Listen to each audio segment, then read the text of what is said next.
अस्सलामुअलैकुम। एक बार फिर आप सबको मेरे चैनल तालीम फॉर एवरीवन में खुश आमदीद। तो जैसे कि आप सबको ही पता है हम लोग चैप्टर सेट्स कर रहे हैं आजकल। तो अभी हम लोगों ने 1.1 एंड एक्सरसाइज 1.2 कंप्लीट कर ली है। बिल्कुल एक क्वेश्चंस हम लोगों ने जो उसमें जो है वाइंड अप कर लिए हैं। तो आइए ये देखते हैं लेक्चर 12 में हम लोगों के पास कौन कौन से टॉपिक्स हैं डिस्कस करने के लिए। So agenda for lecture 12 is ordered pairs, Cartesian product of sets, Cartesian coordinate system for a plane, and exercise 1.4 question number 1 and 4. तो अब आप लोग ये सोच रहे होंगे मैं पहले एक्सरसाइज 1.4 करवा रही हूँ, 1.3 मैंने स्किप कर दी। तो नो, मैंने 1.3 स्किप नहीं की है, मैं 1.4 के बाद जो है 1.3 करवाऊंगी, क्योंकि 1.4 थोड़ी सी छोटी एक्सरसाइज थी तो आई थॉट कि ये जल्दी कवर हो सकती है, तो इस वजह से मैं एक्सरसाइज 1.4 पहले करवा रही हूँ। तो चलते हैं, जो आज के एजेंडे में जो जो टॉपिक्स हैं उसमें है क्या इन एक्चुअल, तो वो देखते हैं। तो ऑर्डर्ड पेयर्स, तो ऑर्डर्ड पेयर्स के यहाँ पे जो है नाम से ही जाहिर है कि किसी भी दो एलिमेंट्स के जो है पेयर होंगे वो ऑर्डर्ड की फॉर्म में होंगे। ठीक है, तो आगे चलते हैं। So if A B a set and C D belong to set A, अगर एक सेट ए है मेरे पास, ठीक है, उसमें दो एलिमेंट्स हैं C D, then the order in which these two elements are written is known as ordered pair। तो जिस भी ऑर्डर में ये दो एलिमेंट्स लिखे जाएंगे तो वो जो है ऑर्डर्ड पेयर्स कहलाया जाएगा। सही, तो आगे for example it is denoted by C D, तो it is denoted by C D, उस तरीके से रिप्रेजेंट किया जाएगा। where C and D are known as the first and second component or elements of the ordered pair respectively। तो ये जो दो एलिमेंट्स हमारे पास सेट ए में, उनको अगर हमने ऑर्डर पेयर में रिप्रेजेंट करना है तो वो स्मॉल ब्रैकेट के अंदर रिप्रेजेंट करेंगे, और सी डी जो है वो फर्स्ट या फिर सेकंड कंपोनेंट्स कहलाए जाएंगे और या फिर एलिमेंट्स कहलाए जाएंगे ऑर्डर पेयर के। First component always known as horizontal value, x coordinate and abscissa. जो भी फर्स्ट वैल्यू होगी हमेशा ऑर्डर पेयर में वो horizontal value, x coordinate and abscissa कहलाया जाएगा। सिमिलरली सेकंड कंपोनेंट जो भी होगा हमारे पास वो वर्टिकल वैल्यू या फिर y कोऑर्डिनेट या फिर ऑर्डिनेट कहलाया जाएगा। Okay, so remember one thing, we use small brackets to represent the order pair. Order pair को रिप्रेजेंट करने के लिए हम स्मॉल ब्रैकेट यूज करेंगे, जैसे हम लोग सेट को रिप्रेजेंट करने के लिए कर्ली ब्रैकेट यूज करते थे, और यहाँ पे जो है ऑर्डर पेयर को रिप्रेजेंट करने के लिए स्मॉल ब्रैकेट यूज करेंगे। In order pair order is important. The order pair C D and D C are not same unless C equal to D. अच्छा, ऑर्डर पेयर में जो है हमारे पास ऑर्डर का जो है इम्पोर्टेंट बहुत ज्यादा है। जैसे सेट्स में जो है हम लोग यहाँ पे जैसे लिखूं मैं सी डी, तो इट मीन्स कि हम ये भी कह सकते थे कि सी डी जो है डी सी के भी बराबर है, तो हम इसको एक ही दफा लिख लेते थे। लेकिन यहाँ पे जो है ऐसा नहीं, ऑर्डर में जो है ऑर्डर का जो ऑर्डर पेयर में जो है ऑर्डर का बहुत ज्यादा ख्याल रखना पड़ता है। जैसे कि यहाँ पे लिखा हुआ है order pair C D and D C are not same, ये कभी भी सेम नहीं हो सकता, हमें ये दोनों दो दफा ही लिखना पड़ेगा, सी डी एक अलहदा डी सी एक अलहदा। जब तक जो है ये सेम ना हो जाए तो ये सेम नहीं होंगे। ठीक है, जिस तरीके से हमारे पास सेट में, तो ये खास ख्याल रखना है। Similarly the order pair C D and A B are equal, ये कब इक्वल होंगे, इनको कब हम इक्वेट कर सकते हैं, जब सी इक्वल टू ए हो और डी इक्वल टू बी हो। सो इसकी एक एग्जाम्पल है वो देखते हैं। एग्जाम्पल है if x minus two 6 equal to 4 6 find the value of x, x find करो। तो ये दो ऑर्डर पेयर हैं और ये इक्वल है एक दूसरे के, और कैसे कि फर्स्ट ऑर्डर पेयर का फर्स्ट एलिमेंट जो है सेकेंड ऑर्डर पेयर के फर्स्ट एलिमेंट के बराबर होगा, और second element first order pair का जो है बराबर होगा second element of second order pair.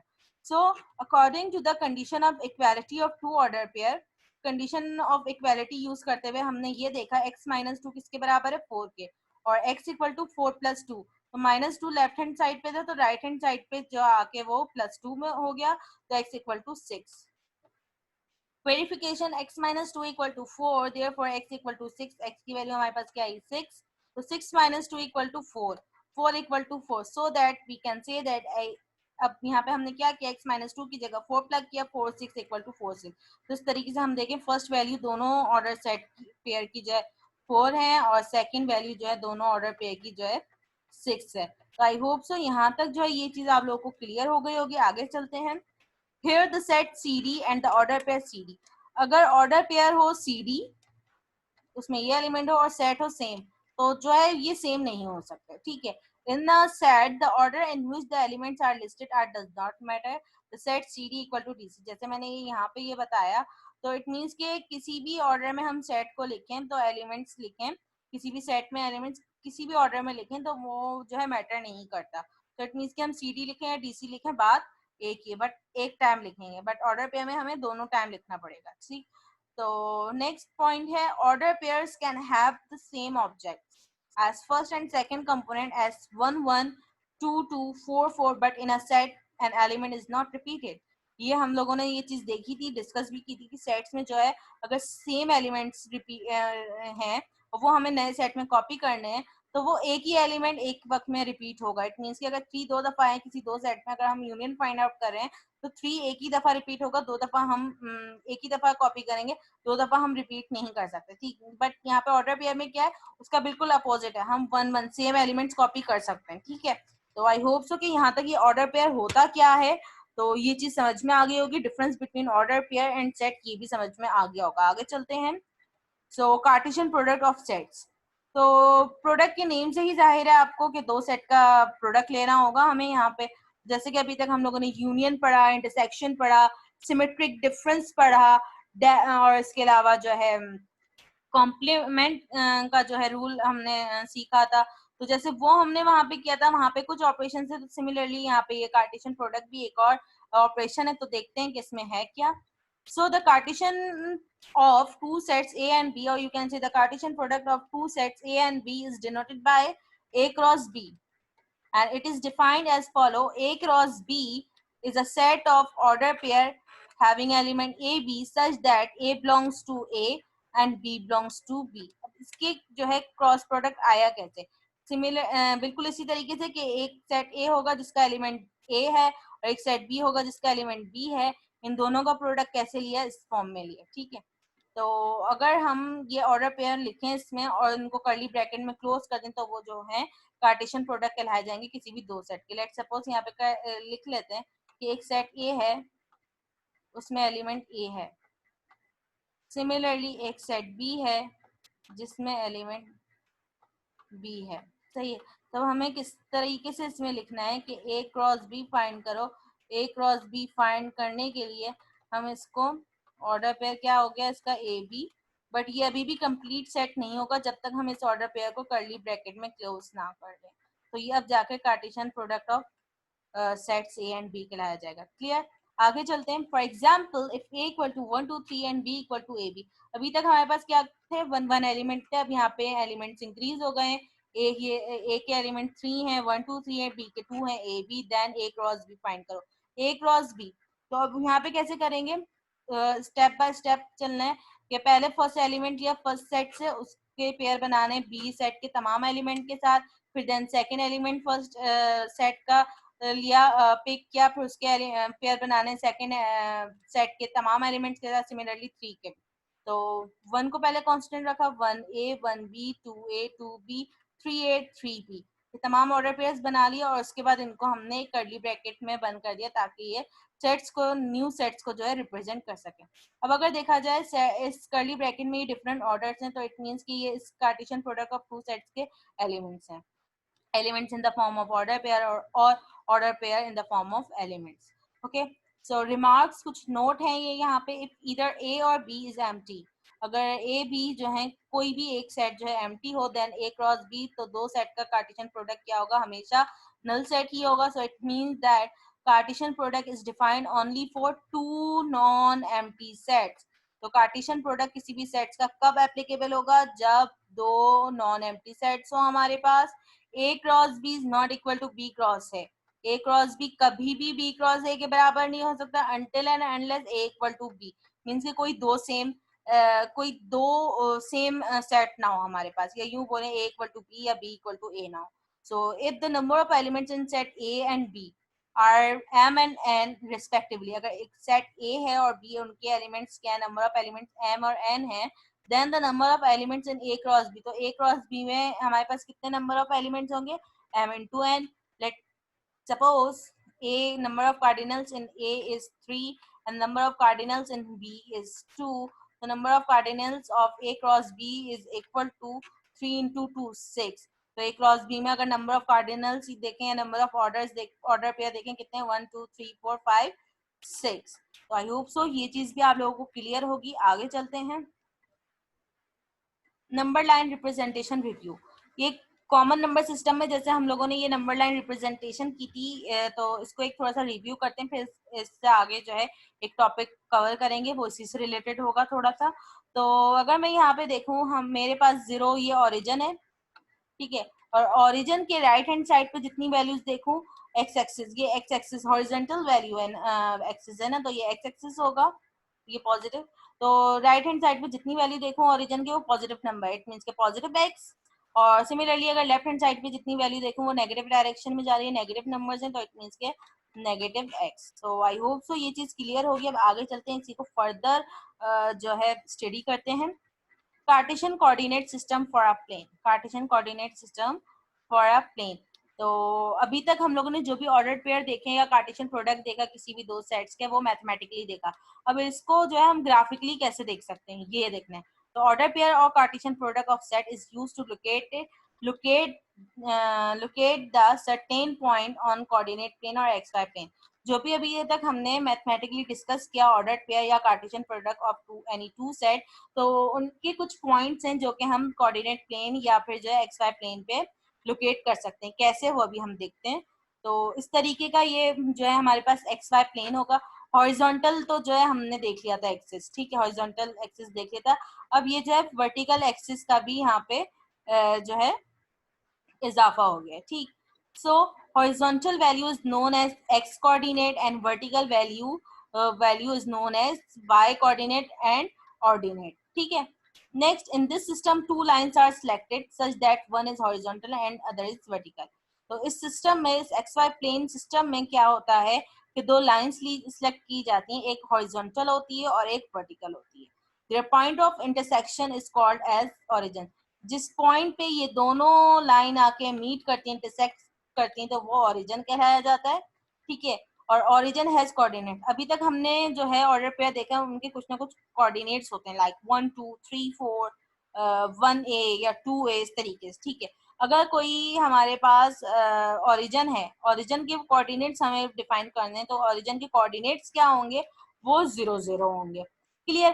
तो the horizontal line is known as x axis. Horizontal line जो है वो एक्स एक्सिस कहलाई जाती है। सिमिलरली वर्टिकल लाइन जो है वाई एक्सिस कहलाई जाती है। It is usually represented by x prime O x and y prime O y. अब चूंकि हमारे पास इन एक्सिस में जो है नेगेटिव एक्सिस भी शो करना होता है और नेगेटिव वाई एक्सिस भी शो करना होता है, तो यहाँ पे जो हम किस तरीके से इसको राइट करेंगे, x prime O x y prime O Y.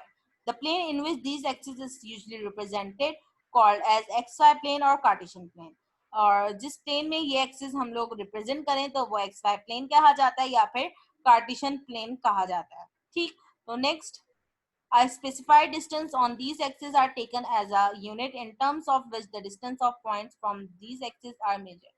तो किसी भी डिस्टेंस को अगर हमें शो करना है तो वो हम उसके लिए यूनिट की टर्म यूज करेंगे। लाइक मैं ये बोलूं कि मुझे 0 के राइट हैंड साइड पर मूव करना है 3 सेंटीमीटर, तो अब मैं यहाँ पे सेंटीमीटर नहीं बोलूंगी, मैं बोलूंगी 3 यूनिट। तो वहां से जो है मुझे पता ही चल रहा है कि 0 के राइट हैंड साइड पे मैं मूव कर रही हूँ, तो इट मीन्स के पॉजिटिव डायरेक्शन में मैं जा रही हूँ, सही है। और कहाँ पे 3 यूनिट में मूव कर रही हूँ, सही, 3 यूनिट। और अगर मैं बोलूँ 3 unit left, 3 unit left means के -3 यूनिट जो है मैं लेफ्ट पे मूव कर रही हूँ, सही। सो आगे चलते हैं। If point P is represented by the ordered pair xy, then it can be written as P of xy, and here xy are called as Cartesian coordinate of the point. तो अगर कोई किसी भी पॉइंट को मैं represent कर दूं, let suppose मैं यहाँ पे एक पॉइंट को रिप्रेजेंट कर देती हूँ, तो इसके ऑर्डर पेयर क्या है, एक्स वाई। तो यहाँ पे अगर मैं देखूँ इसका ऑर्डर पेयर क्या है, ये -1 पे 3, तो मैं यहाँ पे ये लिख सकती हूँ -1 पे 3। तो इस पॉइंट के ऑर्डर पेयर क्या होगा यहाँ पे, -1 3। सो इसको लिखा कैसे जाता है, P ऑफ एक्स वाई। तो मैं इसको कैसे लिखूंगी, P of -1 3, and x and y is known as Cartesian coordinates of point P। Point P के कार्टेशियन कोऑर्डिनेट कहलाए जाएंगे। Similarly value x is known as abscissa of p and y value is known as ordinate of point p. तो आगे चलते हैं हम. The point which lie in x axis, वो point जो x एक्सिस पे लाई कर रहा हो तो उस पे उसके कोऑर्डिनेट्स क्या होंगे, x0 मींस कि कोई भी x की वैल्यू और y की वैल्यू हमेशा 0. और वो पॉइंट जो y पे हमेशा लाई कर रहे हो, y एक्सिस पे लाई कर रहे हो, तो उसके कोऑर्डिनेट्स क्या होंगे, हमेशा x की वैल्यू 0 और y की पॉजिटिव, सॉरी y की जो है पॉजिटिव या नेगेटिव कोई ना कोई वैल्यू होगी, 0 नहीं होगा. ठीक है. And x y are real number, और एक्स वाई हमेशा रियल नंबर होंगे. नेक्स्ट ये पॉइंट्स है हमारे पास, इसको ग्राफ पे लोकेट करके देखना है. ठीक है. तो इसको लोकेट करने से पहले मैं पूरा इरेज कर दूं. अब हम ले लेते हैं. अब हमारे पास फर्स्ट पॉइंट क्या है, 1 2. तो 1 जो है हमारे पास एक्स एक्सिस है, 2 जो है वाई एक्सिस को शो कर रहा है, 1 2. तो 1 ये रहा एक्स एक्सिस पे, वाई एक्सिस पे क्या है 2. तो मैं उतना ही मूव करूंगी अप साइड 0 के ऊपर. तो ये मैंने मार्क कर दिया 1 2. तो मैं यहाँ पे ये लिख सकती हूँ 1 2 इस तरीके से. क्लियर. नेक्स्ट 3 4. 3 मैं कहाँ मूव करूंगी, राइट हैंड साइड पे 3 देखा, 3 के बाद 4 मैंने ऊपर मूव करना है, 3 के बाद 4 4 4 4 ये रहा. इस तरीके से करके मैं यहाँ पे जो हूँ लिख सकती हूँ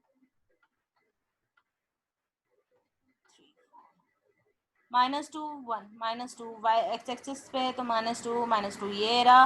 और वाई 1 है, वाई की वैल्यू 1 है, पॉजिटिव 1. तो मैं ऊपर मूव करूंगी 0 से ऊपर वाली साइड. तो ये रहा मेरा -2 1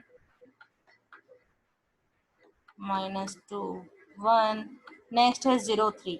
0 ये रहा. ठीक है. और 3 मीन्स के मुझे ऊपर मूव करना है. तो ये रहा 3. तो मैं यहाँ पे लिख सकती हूँ 0 3. तो अब मैं यहाँ पे देखूँ x की वैल्यू अगर 0 है और y की वैल्यू 3 मीन्स के कोई ना कोई वैल्यू है, तो मेरे पास ये कोऑर्डिनेट्स जो भी होंगे कहाँ पे लाई कर रहे हैं, y एक्सिस पे. ठीक है. सो 0 0 0 0 ये रहा यहाँ पे लाई कर रहा होगा हमारे पास. 4 -1 4 मेरे पास ये रहा पॉजिटिव एक्स एक्सिस पे राइट हैंड साइड पे. तो -1 0 से बिलो. तो ये रहा मेरे पास 4 -1 4 -1 4 0 4 ये रहा. और 0 ये अगेन यहीं पे इसी पॉइंट पे ही लाई करेगा. तो इसको मैं यहाँ पे लिख देती हूँ 4 0. तो x की कोई ना कोई वैल्यू है, y 0 है, तो इट मीन्स कि ये x एक्सिस पे ही रहेगा. ठीक है. तो आगे चलते हैं. तो आई होप सो यहाँ तक जो है आप लोगों को समझ में आ गया होगा. आगे चलते हैं, उसको कुछ और एलोबरेट करने की कोशिश करते हैं और फर्दर डिस्कस करते हैं इसको. Cartesian coordinate system for a plane. तो ये तो अभी तक हमने देख लिया कि ये जो है क्या है. सही. तो next, coordinate plane is divided into 4 quadrants. Coordinate plane या एक्स वाई प्लेन जो भी होता है वो कितने पार्ट्स में हम डिवाइड करते हैं, 4 पार्ट्स में. क्वाड्रेंट, क्वाड्रेंट का मतलब क्या है, वन सेक्शन ऑफ समथिंग. किसी भी चीज का कोई एक सेक्शन है जिसको हम कितने पार्ट्स में डिवाइड करें, 4 पार्ट्स में. तो वो जो है क्वाड्रेंट कहलाया जाता है. सो क्वाड्रेंट कितने क्वाड्रेंट है हमारे पास, 1 2 3 4 ये इस तरीके से मूव कर रहे होते हैं. सो एक्स एक्सिस पे फर्स्ट क्वाड्रेंट में एक्सिस की वैल्यू क्या होगी, पॉजिटिव वाई पॉजिटिव. सेकंड में X negative Y positive. Third में एक्स नेगेटिव वाई नेगेटिव.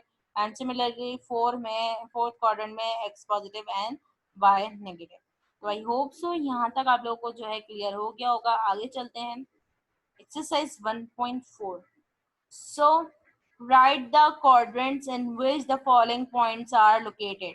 तो क्वाड्रेंट बताने हमने फॉलोइंग पॉइंट्स के. तो पॉइंट्स ये रहे. क्वाड्रेंट बताने मैं आप लोग के आसानी के लिए क्या करती हूँ, यहाँ पे ग्राफ में बना लेती हूँ. First quadrant, second quadrant, third, fourth quadrant. First quadrant हमने देखा कि दोनों वैल्यूज जो है एक्स वाई की पॉजिटिव पॉजिटिव. सेकेंड में दोनों वैल्यूज एक नेगेटिव और एक पॉजिटिव. सिमिलरली थर्ड में दोनों values negative negative. And fourth में एक्स की वैल्यू जो है पॉजिटिव एंड वाई की नेगेटिव. तो फर्स्ट पॉइंट अगर मैं देखूं 1 6, तो दोनों वैल्यूज पॉजिटिव है, इट मीन्स के फर्स्ट क्वाड्रेंट. सिमिलरली अगर मैं सेकंड वैल्यूज देखूं, सेकंड पॉइंट देखूं या ऑर्डर पेयर देखूं, तो 1/7 4/9. तो दोनों वैल्यूज जो है हमारे पास यहाँ पे पॉजिटिव है, again first quadrant. Similarly third value -1.73. तो इट मीन्स कि ये हमारे पास सेकंड क्वाड्रेंट है। तो थर्ड में है हमारे, फोर्थ में है हमारे पास √3 - 4, √3 - 4 पॉजिटिव x नेगेटिव y, तो इट मीन्स के फोर्थ क्वाड्रेंट। सिमिलरली अगर मैं फिफ्थ को देखूँ -1 -11, दोनों जो हैं वैल्यूज जो हैं नेगेटिव हैं, तो थर्ड क्वाड्रेंट। नेक्स्ट हमारे पास है 27 - 72, 27 जो है पॉजिटिव और -72 नेगेटिव, पॉजिटिव नेगेटिव, तो इट मीन्स के हमारे पास ये फोर्थ क्वाड्रेंट। अगेन 357, तो ये दोनों वैल्यूज जो हैं पॉजिटिव हैं, तो इट मीन्स के फर्स्ट क्वाड्रेंट। एंड नेक्स्ट में हमारे पास पॉजिटिव वैल्यू √+3 एंड -1.3, तो पॉजिटिव एंड नेगेटिव, तो इट मीन्स के अगेन फोर्थ क्वाड्रेंट। तो अगर आप लोगों से ये पूछा जाए कि क्वाड्रेंट्स बताओ कि किसी भी पॉइंट्स के, तो आप लोग अब जो है आई होप तो ये बताने के काबिल हो चुके होंगे कि आप लोग बता सकेंगे कौन कौन से क्वाड्रेंट है किस पॉइंट्स के। तो आगे चलते हैं, एक और क्वेश्चन करते हैं। So question number 4, find the coordinates of the points A, B, C, D, E, F, G, H. A, B, C, D, E, F, G, H की कुछ पॉइंट्स लोकेट हुए हैं इस ग्राफ में, और ये बताने हैं हमें कि इनके जो है कोऑर्डिनेट्स क्या हैं as shown below, and also what are the coordinates of the origin O. ठीक है, तो ये बताने। अब हम यहाँ पे देखें, ये एक A है, B है, C, D, E, F, G, H, ये पॉइंट्स हैं और O। तो हम पहले यहाँ पे तो उनकी मार्किंग कर लेते हैं ना, सही नंबर जो है कर लेते हैं। ये ओ है, इसका मतलब 0। अब यहाँ पे ये स्टेप बाय स्टेप चलते हैं। अच्छा, यूनिट, अच्छा इसकी कुछ जो है स्केलिंग भी होती है, ठीक है, स्केलिंग भी होती है इनकी। वो ये कि ऑन एक्स एक्सिस हम कितने स्क्वायर बॉक्स को एक यूनिट का नाम ले रहे हैं, तो यहाँ पे जो है हम 1 स्क्वायर को 1 यूनिट का नाम लेते हैं on x axis. 1 square box equal to 1 unit, ये स्केलिंग होती है, ठीक है। तो जरूरी नहीं है आप लोगों के पास ये ग्राफ हो, ये तो एक्चुअली बुक का ग्राफ है, तो आपके पास ग्राफ पेपर किसी और तरीके का होगा, तो जरूरी नहीं है आप वहाँ पे 1 स्क्वायर बॉक्स लें, आप 3 स्क्वायर बॉक्स ले सकते हैं, या आप जितना मतलब कि नीट एंड क्लीन जो है ग्राफ चाहते हैं, आप उतने स्क्वायर बॉक्स को एक यूनिट के बराबर ले सकते हैं। 5 स्क्वायर बॉक्स मीन्स के 5 small square box is equal to 1 unit, इस तरीके से। तो ऑन एक्स एक्सिस स्केलिंग आपने की कि on x axis 1 square box is equal to 1 unit. अभी चूंकि हमारे पास थोड़ा सा छोटा ग्राफ है, इस वजह से ले रहे हैं हम, ये स्केलिंग कर रहे हैं। तो on y axis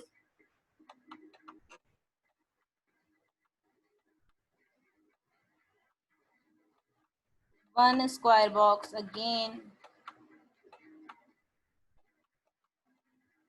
is equal to 1 unit. तो मैं इसी के हिसाब से यहाँ पे जो है यूनिट मेंशन करूंगी। तो अगर मैं एक्स एक्सिस की बात करूं यहाँ पे, और तो 0 के बाद ये 1, ये 2, 3, 4, 5, 6, 7, 8, 9, 10 और ये 11, ठीक है। 11 यहाँ पे हमारे पास एक्स एक्सिस पे हो गए। तो सिमिलरली यहाँ पे -1, ये नेगेटिव वैल्यूज होंगी सारी।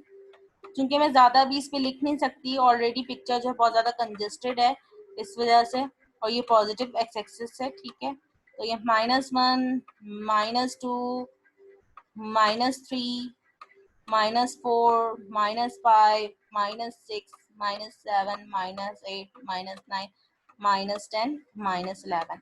Okay, alright. तो अब y की वैल्यूज देख लेते हैं। मीन्स कि 1 square box is equal to 1 unit, 1 unit. तो 1, 2, 3, 4, 5, 6, 7, 8, 9, 10, 11.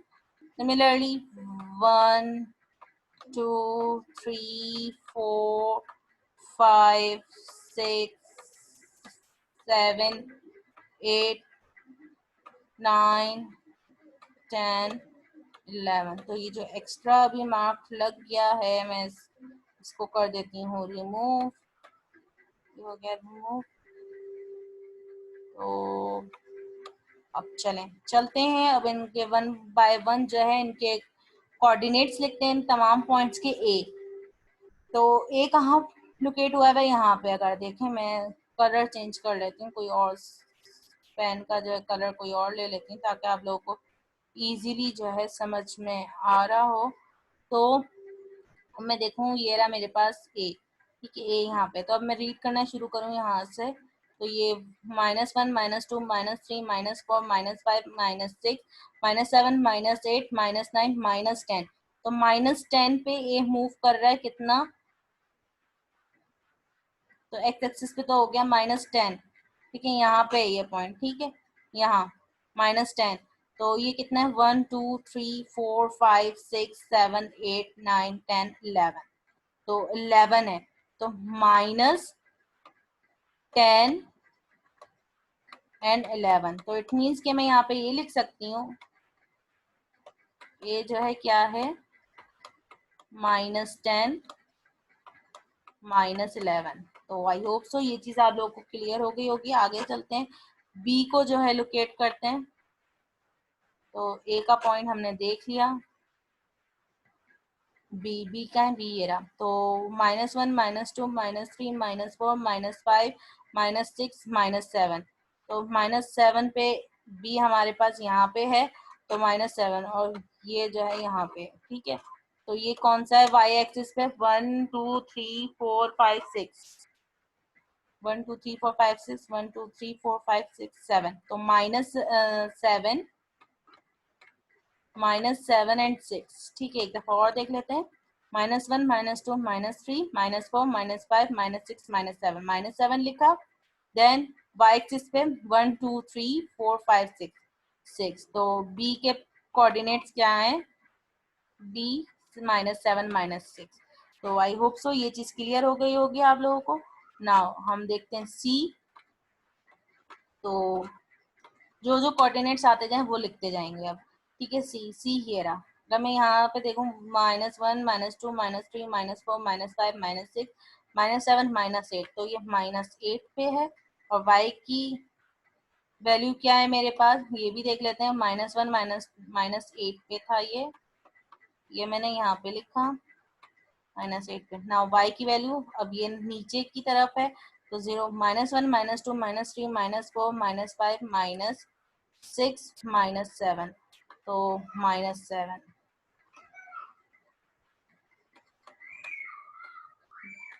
डी डी की वैल्यू देखते हैं, डी डी डी डी ये रहा। तो एक्स पॉजिटिव पे है, तो -1 सॉरी +1 +2 +3 यहाँ पे आए, और ये क्या है? -2। तो इट मीन्स कि डी की वैल्यू क्या है? 3 -2। ई की देखते हैं, ई कहाँ पे? पॉजिटिव एक्स एक्सिस पे है, तो 1 2 3 4 5 6 7 8 9 10। 10 पे मूव करेंगे कितना? यहाँ तक। और ये देखते हैं अब ये इसकी क्या वैल्यू है। पहले मैं यहाँ पे लिख देती हूँ 10। तो इसकी वैल्यू क्या है? 1 2 3 4 5 6 7 8 9, ठीक है, 9 10 9। एफ एफ देख लेते हैं, एफ कहाँ है? एफ ये रहा। तो ये लेफ्ट साइड पे -1 -2, एफ ये रहा -2। तो यहाँ पे है, ये भी देख लेते हैं, -1 -2 -3 -4 -5 -6 -7 -8 -9 -10 -10। क्लियर। नेक्स्ट एफ के बाद है जी। जी भी देख लेते हैं हम, जी जी जी जी ये रहा, जी है तो ये 3 है, ठीक है। इसको भी ज्वाइन कर लेते हैं यहाँ से। 3 फर्स्ट कोऑर्डिनेट आ गया हमारे पास, ठीक है। 1 2 3 4 5 6, तो 3 6। जी के बाद है हमारे पास एच। एच के पॉइंट हम अगर देखें, ये रे पॉजिटिव पे 1 2 3 4 5 6 7 8। तो 8 और 8 पे है हमारे पास -1 -2 -3 -4 -5 -1 -2 -3 -4 -5। तो ये रहा h। And also what are the coordinates of the origin. Origin के कोऑर्डिनेट्स क्या है? ओरिजिन ये रहा हमारे पास, o से रिप्रेजेंट हुआ है, तो ओरिजिन पे हमें पता है कोऑर्डिनेट्स क्या होते हैं, 0 0। क्लियर? आई होप सो यहाँ तक आप लोग को ये चीज क्लियर हो गई होगी। एक चीज और कर लेते हैं हम, वो क्या है, यहाँ पे हम ये लिखते हैं, ये फर्स्ट क्वाड्रेंट है हमें पता है, ठीक है, ये सेकंड क्वाड्रेंट है, ये थर्ड क्वाड्रेंट है, और ये फोर्थ क्वाड्रेंट है। हमें पता है फर्स्ट क्वाड्रेंट में जो है दोनों वैल्यूज पॉजिटिव होती हैं, सेकंड में जो है x negative y positive, similarly third में दोनों नेगेटिव होती हैं, फोर्थ में x positive and y negative. ठीक है, तो चलते हैं अब ये देखते हैं कि जो भी हमने पॉइंट्स अभी फाइंड किए हैं, प्लॉट किए हैं, तो जो पॉइंट प्लॉट हुए हुए थे उनके जो कोऑर्डिनेट्स फाइंड किए वो कौन कौन से जो है हमारे पास क्वाड्रेंट्स में। तो ए को देखूं तो ए में क्या कौन सी वैल्यू आ रही है, -10 11, तो इट मीन्स कि -10 एंड 11 तो नेगेटिव है और ये पॉजिटिव है, तो ए किसमें है हमारे पास, सेकंड क्वाड्रेंट में। सिमिलरली बी, बी भी किसमें है हमारे पास, सेकंड क्वाड्रेंट में। अगर मैं एफ को देखूं, एफ एफ एफ को देखूं तो एफ कहाँ है हमारे पास, -2 -10 -2 और -10, एफ ये रहा। तो जो है ये मेरे पास थर्ड क्वाड्रेंट में है। सिमिलरली मैं सी को देखूं, -8 -7, तो सी ये रहा, इट मीन्स कि ये भी थर्ड क्वाड्रेंट है। इस तरीके से मैं डी को देखूं, डी क्या है, 3 -2 पॉजिटिव एंड नेगेटिव, तो इट मीन्स के डी हमारा फोर्थ क्वाड्रेंट है, ई हमारा फर्स्ट क्वाड्रेंट है, ठीक है, जी भी हमारा फर्स्ट क्वाड्रेंट है, ठीक है, जी फर्स्ट है क्योंकि दोनों वैल्यूज पॉजिटिव है, and H positive and negative. Positive negative कहाँ आता है, एच कहाँ पे है हमारा, एच कहाँ है, फोर्थ क्वाड्रेंट में, एच का है फोर्थ क्वाड्रेंट में, और ये तो है ही न्यूट्रल, तो ये ओरिजिन है 0 0। तो आई होप से क्वेश्चन नंबर 1 एंड 4 जो है आप लोगों को क्लियर हो गया होगा अच्छे तरीके से।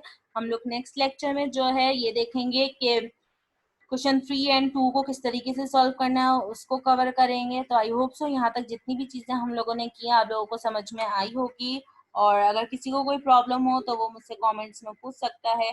और अगर आप लोग मेरी ये वीडियो देख रहे हैं और अगर आपको मेरी ये वीडियो अच्छी लगी है, समझ में आई है, तो प्लीज लाइक कीजिएगा और मेरा चैनल सब्सक्राइब जरूर कीजिएगा।